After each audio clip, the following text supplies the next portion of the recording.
Bonjour à tous. Nous sommes au Généalogie pas à pas numéro 17. Comment vous inclure dans votre généalogie? Le sujet du jour est vous-même. Alors nous allons parler de vous, car vous avez de l'importance dans votre arbre.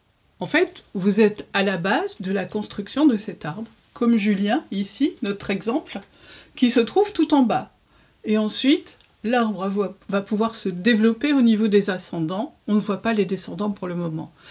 Et qui a de l'importance là-dedans, qui passe inaperçu, souvent c'est vous-même.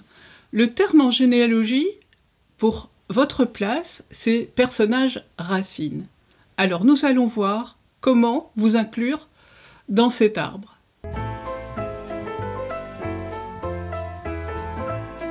Il paraît que la généalogie est un loisir de retraités. Et pourtant, dans un article du magazine Historia, que vous pouvez trouver en ligne, du 13 mars 2024, je vous donne le lien sur le blog, atoutebranche.fr, Marie-Odile Merniac, pour Archives et Culture, interviewée, répond que, selon les dernières estimations, il y a environ plus de 10 millions d'utilisateurs qui sont passionnés par la généalogie. Donc c'est énorme. Et la moyenne d'âge, elle est de 42 ans. Personnellement, je pense avoir attrapé le virus vers l'âge de 10 ans. J'interrogeais tout le temps ma grand-mère.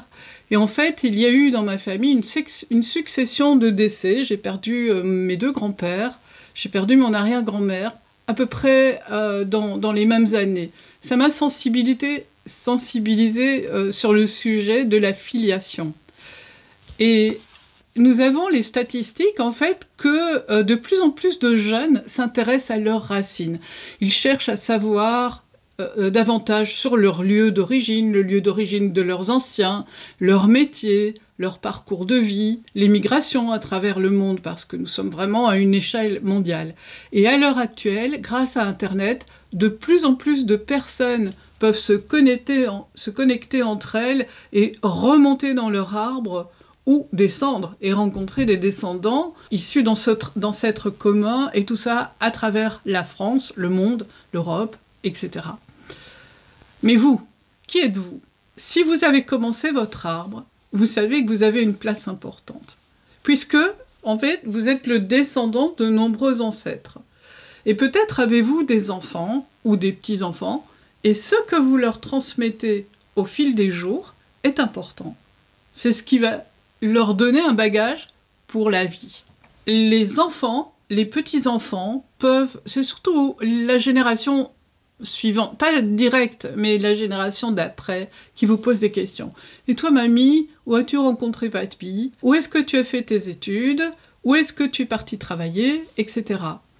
Et vous leur racontez votre histoire, mais est-ce que vous avez pensé à faire un livre, par exemple, de votre histoire, ou tout simplement écrire quelques lignes? Ça peut paraître très compliqué, c'est pour ça que je vais vous y aider, et avec un logiciel de généalogie, vous allez avoir beaucoup plus facile. Et en fait, quand vous racontez petit à petit votre histoire aux enfants ou aux petits-enfants, vous êtes en train de tirer un fil d'une bobine à remonter le temps.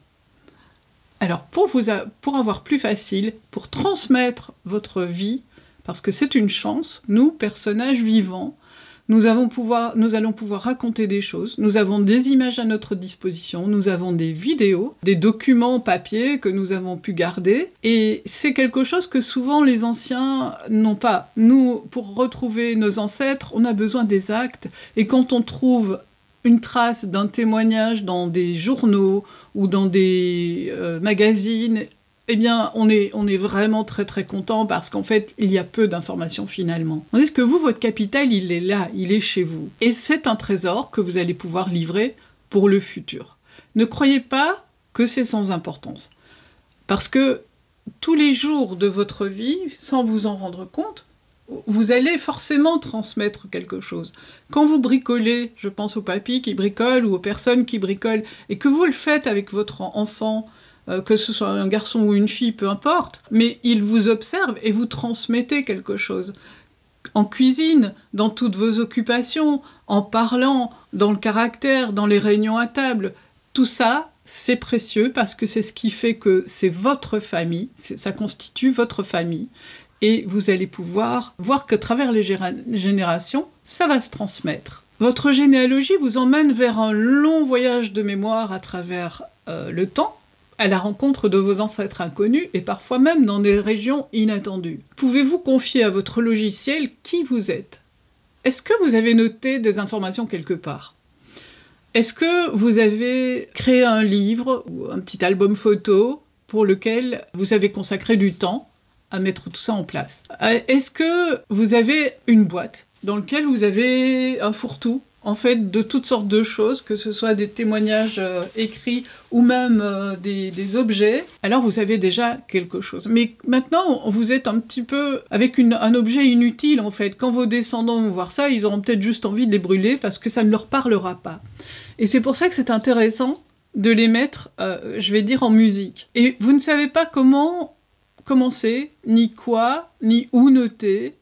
Et en fait, il y a plein de questions qui surgissent devant vos yeux. Vous allez peut-être vous sentir devant un mur. Et en fait, il ne faut pas vous affoler, parce que ce qu'on recherche, c'est pas obtenir une biographie. On n'en est pas à écrire 100 pages ou 200 pages. Quoique, vous seriez surpris de votre parcours de vie. Je suis certaine que ça peut aller très vite. Et d'abord, ce qu'on va faire, c'est tout simplement poser les faits, comme on fait pour les ancêtres. Et c'est le logiciel de généalogie qui va vous souffler les idées. Ce sont vos ancêtres, en fait, qui vont vous souffler les idées. Ce que nous recherchons, c'est tout simplement de poser les faits et les documents de votre parcours de vie, professionnel, mais aussi familial. Et en plus, c'est une occupation que vous pouvez laisser et puis reprendre régulièrement, ou même l'abandonner pendant quelques semaines. Alors, la première idée qui me vient, c'est la question: avez-vous déjà établi un curriculum vitae? Pour certaines professions, on n'est pas obligé d'avoir un curriculum vitae, et c'est parfois surprenant de voir tout votre parcours, que ce soit l'âge de 30 ans, 25 ans, 30 ans, notez votre scolarité, notez vos capacités, et puis vos compétences, les compétences acquises, les lieux où vous les avez acquis, et vous avez déjà un petit parcours professionnel qui commence à se dresser. Et ensuite, comment établir cette histoire? En fait, vous allez ouvrir votre logiciel de généalogie. En tant que premier personnage, vous avez dû noter votre naissance, parce que c'est dans la logique de la construction d'un arbre, c'est-à-dire que vous avez pris vos parents et la fratrie. Donc vous-même, vos frères et sœurs, et peut-être avez-vous déjà commencé les descendants. Mais centralisons-nous vraiment, concentrons-nous sur vous. Donc votre date de naissance, bien sûr, vous avez dû la noter, probablement le lieu aussi. Et là, ce qu'on peut rajouter, c'est une photo. Alors, soit une photo de vous, bien sûr, mais aussi une photo de votre maison ou de l'hôpital où vous êtes né. Si vous n'en avez pas, vous allez voir sur OpenStreet, il n'y a pas de problème, vous faites une photo du lieu et vous l'extrayez et puis vous la posez. Vous pouvez aussi, si vraiment vous ne trouvez pas, si l'hôpital a été détruit, on peut imaginer des choses, eh bien vous prenez, dans les journaux, sur Internet, il y a moyen de trouver ça, la photo de l'année qui vous parle. Je peux vous donner une anecdote. Un jour, mon père, qui n'était pas très présent, a décidé de nous emmener, alors qu'on était des jeunes adolescents, de nous emmener voir sa maison natale. On trouvait ça vraiment barbant, parce que qu'est-ce que c'est, il nous emmène, pour une fois qu'il nous emmène voir la maison natale. Je pense qu'on espérait quelque chose de plus fun. C'était dans les Ardennes, donc nous sommes arrivés dans un village, et il nous montre sa maison natale. Et je vois sur mon père une déception énorme. Et en fait, il y avait juste un poteau qui faisait une 80 cm, un poteau carré, en briques. Il n'y avait plus de maison, il n'y avait plus rien, c'était un pré. Un grand pré, où les herbes étaient hautes, parce qu'on était en été, et c'est tout. Et nous étions 3, nous avons éclaté de rire, mon père était très vexé, ce qui fait qu'on n'a pas du tout arrangé la situation, il est reparti en colère. En réalité, je crois que j'oublierai jamais ce moment, parce que cette image de notre surprise à tous, en voyant ce champ, ce pré où les bâtiments avaient été démolis, je ne pourrais même pas vous donner l'adresse, en fait, parce que elle n'est notée nulle part. Mais l'image d'un pré avec un poteau, je pourrais la mettre dans l'ordinateur en tant que maison de naissance de mon père. Vous voyez, c'est l'idée, en fait. C'est la représentation. Cette image a été gravée parce qu'il y avait une émotion. Elle a été chargée en émotion. Autrement, elle serait partie. Mais dans le cerveau s'est imprégné de cette émotion. Et du coup, je pourrais vraiment la remplacer dans la généalogie de mon père en disant voilà, c'est le lieu de sa naissance. Donc vous pouvez capter l'idée ainsi et le faire pour toutes sortes de choses. Cette image n'étant pas sans importance, on peut l'ajouter pour toutes sortes de choses. Ensuite, vous pouvez continuer dans votre généalogie par noter par exemple ce que vous avez fait, les souvenirs que vous avez fait à 10 ans, à 15 ans, etc. Vous n'êtes pas obligé de passer des heures et vous verrez que dans la chronologie, vous pouvez ajouter un événement et noter un texte. Alors n'oubliez pas de laisser ces données-là avec la petite case confidentielle. Parce que sinon, vous allez exporter tout ça lors d'un prochain jet de com sur les arbres en ligne. Ce qui serait quand même un petit peu embêtant que tout le monde sache votre vie et vos souvenirs. Tant que vous n'avez pas envie de les publier, c'est pas la peine de les mettre en ligne. C'est quelque chose qui vous est privé. Vous verrez que dans votre logiciel, si vous en avez envie, vous pouvez créer un livre. Et vos souvenirs, vos notes, elles seront incluses dedans si vous cochez la petite case notes. Donc ça, c'est quelque chose de facile à faire tout le long de votre arbre. Une autre question, c'est comment cibler ce qui est important de ce qui ne l'est pas. Alors moi, je vous dirais à ce stade, ne ciblez pas. Lorsque vous remplissez les cases, les souvenirs vont surgir à des moments différents.